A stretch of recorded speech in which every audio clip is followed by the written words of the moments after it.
صحابہ اور اہل بیت یہ دو لفظ ہیں، دونوں ہماری عقیدے کی شخصیت ہیں۔ اہل بیت نبی کے رشتہ دار کو کہا جاتا ہے، نبی کے گھر والوں کو کہا جاتا ہے، عام صحابہ کو بھی ماننا ہے اور اہل بیت کو بھی ماننا ہے۔ اہل بیت کے جتنے افراد ہیں جو دور نبوت کے ہیں، ایمان والے صحابہ بھی تھے، وہ تو ہے ہی ہمارے لیے بہت ہی محترم۔ ان کے بارے میں ادنا سے دل کے اندر غبار اور خطورت ہمارے ایمان کو خیر بات کہہ دے گی۔ لیکن ان صحابہ کی، اہل بیت کی بعد کے زمانے میں بھی جو اولادیں چلی ہیں،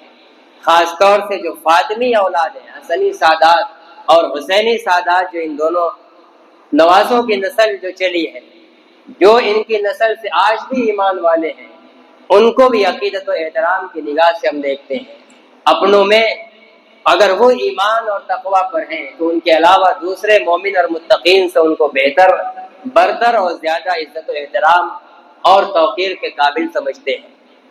اہل بیت ہیں کون لوگ؟ یہ قرآن کا متفقہ فیصلہ ہے، لیکن ہمارے شیعہ بھائیوں نے اس کو مختلف ہی بنا دیا ہے، اور اس سے متاثر ہو کر ہمارے بہت سے سنی بھائی بھی غلط فہمی کا شکار ہو گئے اور غلط فہمیاں پھیلانے لگے، اور ہم بھی اپنے بھولے والے بچوں کو نہ روکنے اور ٹوکنے کی وجہ سے صحابہ اور اہل بیت کے بارے میں بہت سی غلط فہمیاں پھیلتی چلی گئی۔ قرآن کریم کی سورہ احزاب کا ایک رکوع آپ کے سامنے ترجمہ کے ساتھ پیش کروں گا، جس سے یہ وضاحت ہوگی، یہ ہمارے سامنے پورا منظرنامہ آئے گا کہ نبی اکرم صلی اللہ علیہ وسلم کی اہل بیت کون ہے۔ لیکن وہ ہماری شروع کی بات کہ علی الاطلاق تمام صحابہ اور اہل بیت کی پوری جماعت میں سب سے افضل ابو بکر ہے، پھر عمر ہے، پھر عثمان ہے، پھر علی ہے، باقی اس کے بعد پھر دوسرے لوگوں کے درجات ہیں۔ اب یہ ابو بکر چاہے اہل بیت میں سے ہے نہیں ہے، عمر اہل بیت میں سے ہے یا نہیں ہے، لیکن یہ علی الاطلاق اس تمام صحابہ اور اہل بیت میں سب سے افضل ہے، یہ ماننا پڑے گا۔ نبی اکرم صلی اللہ علیہ وسلم کے کسی خانوادے سے اپنے مزاج کے مطابق ایک طرح کی محبت قائم کر لینا اور نبی کے بچھائے ہوئے نقشے سے اوپر اٹھ کر ان قدسی صفات، شخصیات سے اوپر اٹھا دینا جن کو رسول اللہ صلی اللہ علیہ وسلم نے علی الاطلاق سب سے افضل کہا اور صحابہ نے علی الاطلاق سب سے افضل سمجھا، ان سے بھی اوپر اٹھا دیا جائے، یہ اہل بیت کے ساتھ ناانصافی ہے، ان کے مزاج کی حق تلفی ہے، ان کی تعلیمات کو رودنا ہے۔ خود اہل بیت بھی حضرت صدیق اکبر کو علی الاطلاق سب سے افضل سمجھتے تھے،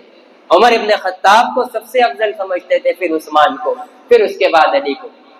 اس لیے ہم نبی اور خلفائے راشدین کے راستے سے نہیں ہٹ سکتے اہل بیت کی محبت میں۔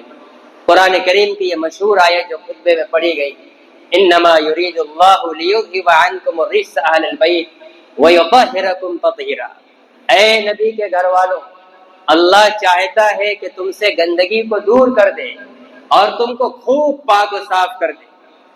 یہ خاص پس منظر میں ازواج مطہرات کے بارے میں نازل ہے، اور ہوا یوں کہ جب اسلام کا زمانہ آگے بڑھتا گیا، مسلمان بڑھتے گئے اور مسلمانوں کو فتوحات حاصل ہونے لگی، اب ابتدائی زمانوں کی طرح اب غربت اور تنگی کا زمانہ نہیں رہا، اب وسعت ہونے لگی، مال کی فراوانی ہونے لگی، تو نبی اکرم صلی اللہ علیہ وسلم کی ازواج بیٹھی، انہوں نے آپس میں ایک رائے مشورہ کیا کہ اب سب کو لوگ فراوانی سے رہنے لگا، غزوات ہوتے ہیں، جنگیں ہوتی ہیں، مال آ رہا ہے، سب میں بٹ رہا ہے، سب کے اندر خوشحالیاں بڑھتی جا رہی ہیں، اور ہم لوگ جیسے کل تنگی میں تھے، نبی کی بیوی ہو کر آج بھی ہم تنگی میں ہیں۔ انہوں نے اتفاق رائے سے تجویز پاس کی، اپنے خاوند اور شوہر نبی اکرم صلی اللہ علیہ وسلم کی خدمت میں ہم یہ عرض کریں، اپنی عرضی پیش کریں کہ ہمارا روزانہ کا نفقہ اور خرچہ بڑھایا جائے۔ انہوں نے عرضی رکھی، یہ بادشاہوں کی عورتیں، کیسر و کسریٰ کی خواتین، یہ آپ کے آگے ان کی کیا حیثیت ہے؟ یہ عمدہ عمدہ لباس، جوڑے، زیورات زیب تن کر رہی ہیں، اور آپ نبی ہیں اور نبی کے گھر کی بیویاں کشادگی کے باوجود بھی ابھی تک کل کی طرح تنگی میں ہیں۔ ہماری گزارش یہ ہے کہ ہمارا خرچہ بڑھایا جائے، ہمارے کپڑے بڑھائے جائیں، ہمارے زیورات پہنائے جائیں، تاکہ ان شاہوں کی عورتوں کی طرح ہم بھی پہنے اور بڑھے، لگے کہ ہم بھی نبی کے خاندان کی عورتیں ہیں، ہم بھی نبی کی بیویاں ہیں۔ نبی اکرم صلی اللہ علیہ وسلم کو ان کے اس مطالبے پر ناگواری ہوئی، اللہ تبارک و تعالیٰ کو بھی ناگواری ہوئی۔ اللہ تعالیٰ نے سورہ احزاب کا یہ رکوع نازل فرمایا، صحابہ ازواج مطہرات کے لیے آیت تخیر نازل فرمائی، ان کو اختیار دیا، یا ایھا النبی قل لازواجک ان کنتن تردن اللہ ورسولہ ان کنتن تردن الحیاۃ الدنیا وزینتها فتعالین امتعکن واسرحکن سراحا جمیلا۔ اے نبی، آپ اپنی بیویوں سے کہیے کہ اے میری بیویوں، اگر تم دنیاوی زندگی اور دنیا کی زینت اور بناؤ سنگار کے سامان چاہتی ہو تو آؤ ہم تمہیں دے دیں، آؤ یہ سارے سامان ہم تمہیں دے دیں، وَأُسَرِّحْكُنَّ سَرَاحًا جَمِيلًا، لیکن پھر میں تم کو اپنے نکاح میں باقی نہیں رکھوں گا۔ نبی کی بیوی ہو اور بادشاہوں کی عورتوں کی طرح مادی چیزوں کے اندر مست رہو گی، دنیا کی زیب و زینت میں پلی رہو گی، میں ان ساری چیزوں سے تم کو لیس کر دوں گا، لیکن پھر نہایت خوبصورتی کے ساتھ تم سب کو چھوڑ دوں گا۔ وَإِن كُنتُنَّ تُرِدْنَ اللَّهَ وَرَسُولَهُ، اور اگر تم اللہ اور اس کے رسول کی رضا اور خوشنودی چاہتی ہو، وَالدَّارَ الْآخِرَةَ، اور آخرت کے دن کے انعام اور وہاں کی زینت اور زیبائش چاہتی ہو، فَإِنَّ اللَّهَ أَعَدَّ لِلْمُحْسِنَاتِ مِنْكُنَّ أَجْرًا عَظِيمًا، اگر اللہ اور اس کے رسول اور آخرت کی طلبگار ہو تو تم اللہ اور اس کے رسول کی مانو، کیونکہ اللہ نے تم میں سے نیک کام کرنے والوں کے لیے آخرت میں بڑا اجر تیار کر رکھا ہے۔ یا نساء النبی من یأت منکن بفاحشۃ مبینہ، پھر اللہ نے فرمایا اے نبی تم عام عورتوں کی طرح نہیں ہو، تمہارا معاملہ بالکل الگ ہے۔ اے نبی کی بیویوں، تم میں سے جو بے حیائی کا ارتکاب کرے گی یضاعف لها العذاب ضعفین، اس کو دوہری سزا دی جائے گی۔ نبی کی بیوی ہو کر جرم کر رہی ہو، تم پر ڈبل عذاب آئے گا۔ وَكَانَ ذَلِكَ عَلَى اللَّهِ يَسِيرًا، اور یہ اللہ پر آسان ہے، جس کو چاہے جب چاہے سزا دے دے۔ وَمَن يَقْنُتْ مِنكُنَّ لِلَّهِ وَرَسُولِهِ وَتَعْمَلْ صَالِحًا نُؤْتِهَا أَجْرَهَا مرتين، اور نبی کی بیویوں میں سے جو اللہ اور اس کے رسول کی فرما بردار بن کر رہے گی، اللہ اور اس کے رسول کی اطاعت کرے گی، نیک کام کرے گی، تو تم کو عام عورتوں کی طرح اجر نہیں ملے گا، تم کو نبی کی بیوی ہونے کی بنا پر اجر بھی ڈبل ملے گا۔ نیکی کرو گی اجر بھی ڈبل ملے گا، غلطی کرو گی سزا بھی ڈبل ملے گی۔ وَأَعْتَدْنَا لَهَا رِزْقًا كَرِيمًا، اور اللہ نے تمہارے لیے عزت کی روزی تیار کر رکھی ہے جنت کے اندر۔ یا نساء النبی لستن كأحد من النساء، اے نبی کی عورتوں تم عام عورتوں کی طرح نہیں ہو۔ ان اتقیتن فلا تخضعن بالقول فيطمع الذي في قلبه مرض، تم عام عورتوں کی طرح نہیں ہو، اگر تم تقوی اور پرہیزگاری اختیار کرو، فلا تخضعن بالقول، تو اس تقوی اور پرہیزگاری کے نتیجے میں تمہارا حال یہ ہونا چاہیے، تمہاری کیفیت اور تمہاری چال ڈھال ایسی ہونی چاہیے کہ تم بات ایسے انداز سے نہ کرنا کہ وہ لوگ جن کے دلوں میں عورتوں کے بارے میں برے خیالات چل رہے ہیں، تمہاری نرم نازک آواز سن کر تمہاری طرف برے خیالات سے وہ بڑھنے لگے، تمہارے برے خیال سے دل میں تم کو لانے لگے۔ اس لیے کسی سے تقوی اور پرہیزگاری پر ایسا قائم رہنا کہ نرمی سے بات نہ کرنا، نسوانیت کے انداز میں بات نہ کرنا، ولا تبرجن وقلنا قولا معروفا، اور بات جب بھی کہنا بھلی کہنا، اچھی بات کہنا۔ یہ دنیا کا مطالبہ کر رہی ہو اور بادشاہوں کی عورتوں کے ٹھاٹ باٹ کا حوالہ دے رہی ہو، یہ تمہاری شان کے لائق نہیں، تم بھلی بات کہو، اچھی بات کہو۔ وقرن فی بیوتکن، اور گھروں کے اندر قرار پکڑی رہو، گھر کے اندر رہو، بے ضرورت گھر سے باہر نہ نکلو، اور اگر ضرورت اور مجبوری میں نکلنا ہی پڑ جائے ولا تبرجن تبرج الجاہلیۃ الاولی، تو پہلے جاہلیت کے زمانے کی عورتوں کی طرح بن ٹھن کر نہ نکلو۔ بن ٹھن کر نکلنا یہ جاہلانہ طریقہ ہے، آج ماڈرن طریقہ ہو گیا، تہذیب اور تمدن بن گیا، کیا حاجی، کیا نمازی، کیا عالم، کیا غیر عالم، متقی اور پرہیزگار، کیا نمازی عورت، کیا بے نمازی عورت، ہر عورت مسلمان جب گھر سے نکل رہی ہے تو نیا کپڑا، بناؤ سنگار، مہکنے والے، خوشبو پھیلنے والے میک اپ کے سامان، نئے برقعے اور نقاب میں بنٹھن کر نکلنے، اور احساس بھی نہیں ہے کہ ہم حرام کام کر رہے ہیں، جاہلیت کی روش پر چل پڑے، اس کی اجازت نہیں دی جا سکتی۔ ولا تبرجن تبرج الجاہلیۃ الاولی، یہ خطاب ازواج مطہرات کو ہے اگرچہ، وہ جاہلیت کی طرف پھرتی نہیں تھی۔ یہ عام حکم ہے، پوری امت کی مسلمان عورتوں کو یہ حکم ہے کہ جب گھر سے نکلیں تو نکلتے کے وقت پڑھنے ٹھننے کا اہتمام نہ ہو، جیسے ہمارے معاشرے میں ہو گیا ہے۔ گھروں کے اندر رہیں گی، شوہروں کے لیے بننا ٹھوننا ہے تو جیسے چاہے رہے، پھوہڑ بن کر بدبودار لباس کے اندر، اور جیسے ہی گھر کے باہر دروازہ نکال کر کسی دوسرے کی چوکھٹ میں داخل ہونا ہو تو فوراً بننا سننا شروع ہو جاتا ہے۔ یہ اسلامی طریقہ نہیں ہے، یہ جاہلیت کا طریقہ ہے، یہ جاہلانہ تہذیب و تمدن ہے۔ اس میں عزت سمجھنا اور عار سمجھنا یہ اپنے ایمان کی کمزوری کا نمونہ پیش کرنا ہے۔ تو ازواج مطہرات کو اللہ نے کہا کہ گھروں کے اندر قرار پکڑی رہو، اور جب نکلنا پڑے تو جاہلیت کی عورتوں کی طرح آوارہ اور بن ٹھن کرنا نکلنا، اور کیا کرو، وَأَقِمْنَ الصَّلَاةَ، نماز قائم کرتی رہو، وَآتِينَ الزَّكَاةَ، اور زکوٰۃ دیتی رہو، وَأَطِعْنَ اللَّهَ وَرَسُولَهُ، نماز اور زکوٰۃ کے علاوہ جملہ تمام کاموں میں اللہ اور اس کے رسول کی فرما برداری کرو۔ یہ ہے تمہارا کام۔ اللہ نے شروع میں وارننگ دی، اختیار دیا کہ اگر دنیا کی زندگی اور اس کے زیب و زینت چاہیے تو آؤ، ہم نبی کے ہاتھوں تم کو دلوا دیتے ہیں، لیکن پھر تم نبی کے نکاح میں باقی نہیں رہو گے، تم کو رخصت کر دیا گیا۔ ازواج مطہرات اللہ کا انتخاب تھی۔ اللہ تعالیٰ کا اعلان ہے، الطیبات للطیبین، الطیبون للطیبات، پاکیزہ لوگوں کے لیے اللہ تعالیٰ پاکیزہ عورتوں کا انتخاب کرتے ہیں۔ نبی اکرم جناب محمد رسول اللہ صلی اللہ علیہ وسلم سے زیادہ پاکیزہ، مطہر اور تقدس کے حامل شخصیت کون ہو سکتی ہے؟ آپ سے بڑا پاکیزہ کون ہوگا؟ بھلا اللہ کے لیے اللہ آپ کے لیے گندے دل والی، ناپاک سوچ والی عورتوں کا کیسے انتخاب کر سکتا ہے؟ وہ اللہ کا انتخاب ہے، اور اللہ کا اعلان یہ ہے کہ ہم پاکیزہ لوگوں کے لیے پاکیزہ عورتوں کو چنتے ہیں۔ نبی اکرم صلی اللہ علیہ وسلم جب سب سے پاکیزہ ہیں تو یقیناً آپ کی خواتین ازواج بھی تمام دنیا کی خواتین میں سب سے زیادہ پاکیزہ ہیں۔ ان سے زیادہ پاکیزہ ذوق اور مزاج کی کوئی عورت نہیں ہو سکتی۔ انسانی فطرت تھی، انسانی فطرت کے اندر جو خیالات آنا چاہیے تو ان کے اندر بھی آ گئے، لیکن جب اللہ کی طرف سے تنبہ ہوا، جب ان کو ڈانٹ پڑی ہے، اختیار دیا گیا کہ چاہے یہ لے لو یا یہ لے لو، تو فوراً اندر کی پاکیزگی جاگ اٹھی، ان کو اپنا پاکیزہ پن یاد آ گیا کہ ارے ہم کس شخصیت کے نکاح میں ہیں اور ہم نے کیسا بوڑھا مطالبہ کر دیا،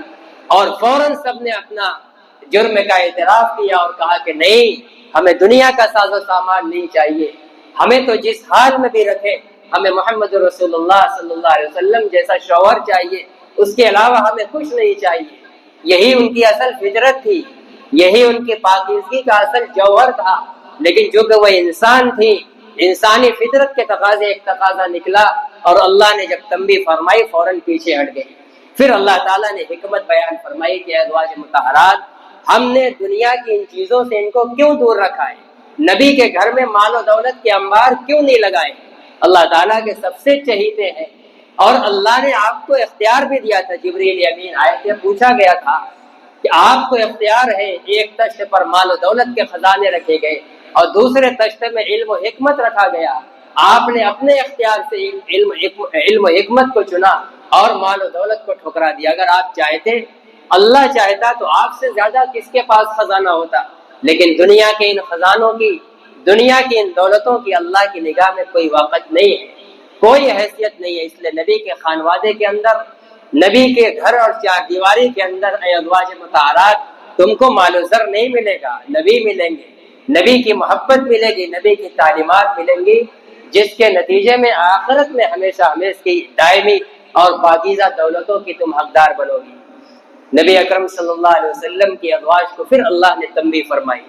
کہ اللہ نے یہ تم کو تنبیہ اور ان باتوں کی جو تم کو ہدایت دیا ہے کہ اللہ رسول کی مانو اور آخرت کے کاموں کے لیے نیک کام کرو، نماز قائم کرو، زکوٰۃ دو، اور ہر معاملے میں اللہ اور اس کے رسول کی اطاعت کرو، اور مال و دولت سے تم کو دور رکھا ہے۔ انما یرید اللہ لیذھب عنکم الرجس، اے نبی کے گھر والیوں، اللہ ان تعلیمات اور اپنے فیصلے کے ذریعے تم سے گندگی کو دور کرنا چاہتا ہے۔ مال کے اندر بھی گندگی ہے، مال کی ایک محبت ہوتی ہے، جب وہ دل کو گھر جاتی ہے تو بہت سے احکام خداوندی کی تکمیل میں رکاوٹ بن جاتی ہے۔ اللہ نہیں چاہتے کہ نبی کے ازواج مطہرات کے لیے